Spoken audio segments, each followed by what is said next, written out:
Друзья, привет! Я Альбина, блогер все еще. Нахожусь в городе Фюрт в Германии. И сегодняшнее видео будет посвящено этому городу. Вы, наверное, знаете, в Германии принят закон о добавлении личинок насекомых в продукты питания, например, муку. Я начала беспокоиться, не хотелось бы кушать продукты с личинками. А когда, придя домой, купив шоколад, увидев на этикетке шоколада знак лягушки, начала выяснять. Вот такой знак на кофе.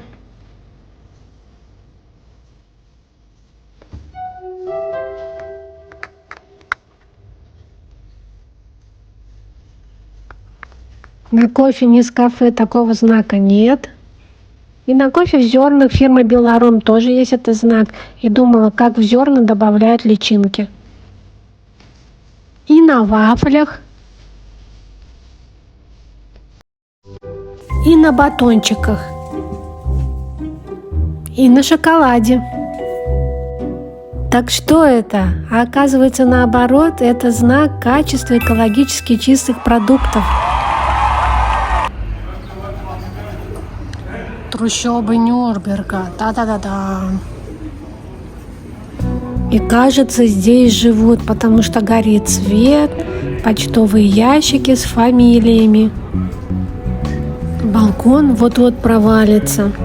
И мусорный бак здесь. Точно кто-то живет.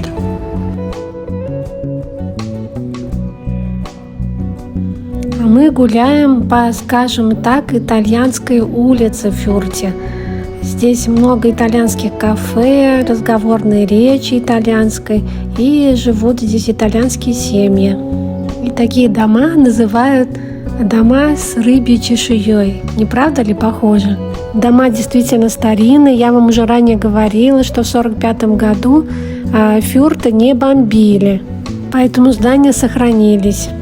Насладитесь фюртовской атмосферой. Немножко расскажу об этом городе. Фюрту уже более 1000 лет. Впервые он упоминается в императорском документе в 1007 году. Представляете? Название происходит от слова «фюрта», неглубокого места в реке, где можно переправиться через нее. Фюрт находится в немецкой земле Бавария. В нем проживает почти 130 тысяч человек, и он является небольшим, но крупным городом. Фюрт расположен на двух реках – Регниц и Пегниц. Реки сливаются в Фюрте и образуют большую реку Регниц. Благодаря рекам Фюрт очень зеленый город. Здесь много зеленых зон, например, луга вдоль рек, лес, парк городской. 3 города – Фюрт, Нюрнберг и Эрлаген – образуют что-то такое вот одно единое целое. Многие люди живут, например, в Фюрте, а работают в Нюрнберге или учатся в Эрлагене. Фюрт известен как конечная станция первой железной дороги в Германии, которая в 1835 году прошла из Нюрнберга в Фюрт. А предприниматель Макс Грюндик, да, тот самый Грюндик, также был важен для Фюрта. После Второй мировой войны компания Грюндик стала крупнейшим производителем радиоприемников и телевизоров по всей Европе. И еще один известный, очень важный человек из Фюрта – это Людвиг Эрхард, который был сначала министром экономики, а затем канцлером Германии. К особым зданиям, достопримечательностям Фюрта относятся ратуша. Я ее показываю вам сейчас. И чуть позже покажу городской театр. Самым важным событием в Фюрте является Кирвах. Карва. Крупнейшая уличная ярмарка во всей Южной Германии, которая проходит каждый год в начале октября. Особенность этого праздника в том, что он отмечается на улицах и площадях центра города, а не в каком-то отдельном месте. А еще в Фюрте крупнейший спортивный клуб, и профессиональная футбольная команда играет во второй Бундеслиге. Здесь важно стоит 100-летний городской оперный театр Фюрта. Был построен в конце XIX века по проекту венских архитекторов Фельнера и Хельмера на пожертвования евреев, жителей Фюрта в то время. Два этих театральных архитектора, Фельнер и Хельмер из Вены, были очень популярны в то время. Они строили здания по всей Европе. Наверное, у них было очень много работы и мало времени, потому что они такой же театр спроектировали и на Украине. Говорят, что этот театр внутри шикарный. Ну, значит, есть повод пойти. А это памятник циркачей. И здесь же рядом так вот оригинально украшен парадный вход в дом. Сейчас зайду в эту галерею Банактар и покажу вам. Это галерея продажи и реставрации восточных ковров, ручной работы, шелковых ковров. Цены, конечно, здесь на любителя, но увидеть надо.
Price. Wie viel kostet? 3000.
А мы уже в музее Людвига Эрхарда, того самого министра экономики, канцлера Германии. Немцы его считают великим реформатором и отцом немецкого экономического чуда. Благодаря его смелым действиям национальная экономика ФРГ стабилизировалась и стала наполнять мировой рынок немецкой продукцией, которая и сейчас ценится Made in Germany.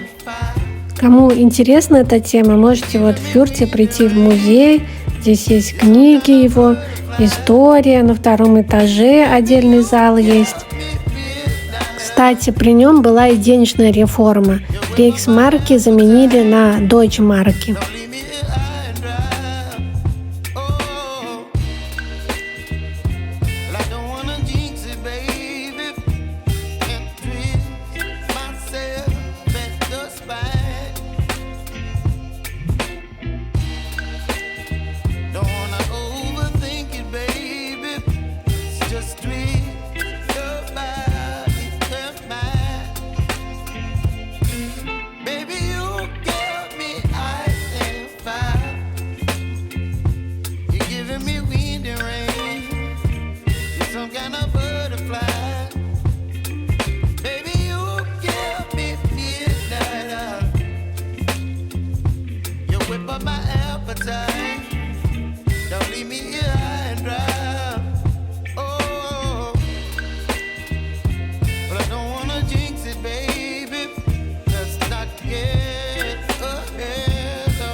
А меня больше заинтересовало мирское – еда.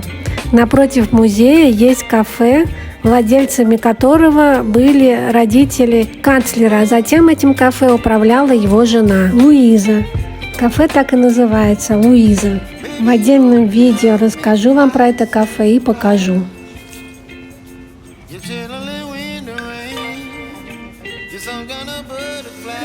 Ну а мы зашли поесть итальянское мороженое и попить кофе.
А это таверна в Фюрте, где подают самого вкусного карпа.